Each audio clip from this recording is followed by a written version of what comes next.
Hello বন্ধুরা, আজকে আমি আপনাদেরকে কোরআনের পাওয়ার সম্পর্কে একটি গল্প শোনাবো। একটি সুন্দর গ্রামে একটি কুয়া ছিল।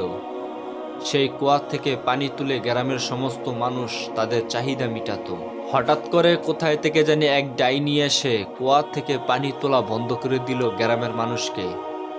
তখন গ্রামের মানুষ পানির অভাবে মারা যাইতে শুরু করলো। তখন ওই গ্রামে একজন কোরআন পড়নেওয়ালা ব্যক্তি থাকতো। গ্রামের সমস্ত মানুষ ওই আল্লাহওয়ালা ব্যক্তির কাছে গিয়ে দোয়া চাইলো এবং এর সমস্যা সমাধান চাইলো। তখন সেই ব্যক্তি বলল, তোমরা কাল এসো, আমি এর একটি সমাধান বের করে রাখবো। তখন সেই ব্যক্তিটি স্বপ্নে দেখতে পেল ওই কুয়ার সামনে কোরআন শরীফ তেলাওয়াত করলে সেই পেতনিটি চলে যাবে। তখন সেই আল্লাহওয়ালা ব্যক্তিটি গ্রামের সমস্ত মানুষ নিয়ে ওই কুয়াতে গিয়ে কোরআন তেলাওয়াত শুরু করলো। অতঃপর সেই ডাইনিটি পালিয়ে যেতে বাধ্য হলো এবং সেই গ্রামে আবার সুখ শান্তি ফিরে আসলো এবং সকলে সেই কুয়ার পানি পেয়ে অনেক আনন্দিত।